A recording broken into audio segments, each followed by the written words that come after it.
Hi, this is Brian Lane coming to you from Inside 3D Printing Conference and Expo. We're here in New York City, and I'm here with Ben Arnold from Stratasys. Now, we got kind of a bunch of lights going on and some movement. Can you tell me a little bit about this printer right here? Sure, Brian. This is the Objet Connex 260.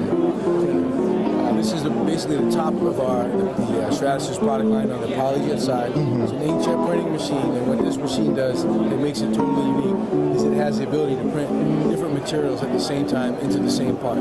So while these are printing over here, these parts, I'll show you a couple of products here that are actually coming off the machine. And you can see this part here, which is a printed lid, or like a food container. And you can see that if you feel each corner, you'll see that there's a different sort of a flexibility in each corner. Oh yeah.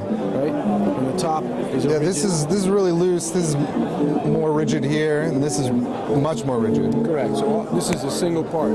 So normally, of course, you would print the same everywhere for an actual product, but this lets us see which might be the best fit for the application, which is going to give the best seal, which is going to be the easiest to take on and off. Wow. All the things that a product developer needs to try and figure out, and now they can figure out 4 times faster. Yeah. Because we can print this all in one piece. And so what types of applications are taking advantage of this kind of technology? Sure, lots of consumer product type applications, overmold type applications like we see here with this hand. You can feel that drip. It's spongy, but a firm rod underneath, so this again would be like a consumer product or maybe an industrial product that needs to have a hand grip like that. Yeah. The other thing that this opens up is applications in actual pure research type applications. Right. Where we can put flexible joints into things. So another product would be something like this, where we can print. You can feel that each one of these buttons has a different stiffness or resistance when you go to press it. Yeah, it compresses much more there, and then here it's much more rigid. Correct. You have another application, as we see here, the old classic ship in a bottle. Oh wow! Again, just using the capability of printing 2 materials. It'll actually look better this side, I think. Let's show it this way into the camera. It has actually a ship inside a bottle. Yeah. So again, a whole other range of applications that can be enabled. Medical type applications where we can show organs with tumors inside, things like that.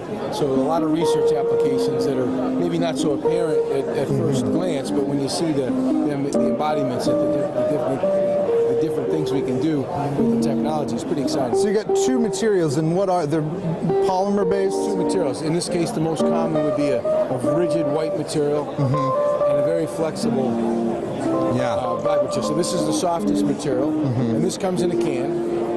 And this is the most rigid material, and this comes in a can. Well, all these materials in between, a dozen materials, you can feel have it progressively stiffer.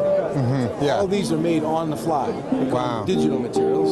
So they're made on the fly during the machine. So we only load 2 materials. We only have to stock an inventory 2 materials. But all these 14 materials can now be made. They're all integrated into one single part, or whether we're making on a tray, we can make a soft part and a hard part and a part that's sort of somewhere in the middle, all on the same tray without ever having to change materials. So it's a real busy shop. It's a really useful feature to have. So this is really the flagship of the Stratasys PolyJet line. And comes in this size. We also comes in larger sizes, same capabilities, but with a larger build area. Right. Well, amazing. Ben, thank you so much for talking to us with all this craziness we got going on at the conference. No problem. I'm Brian Lane for Thomas News. We're here in New York City at Inside 3D Printing. Thanks for watching.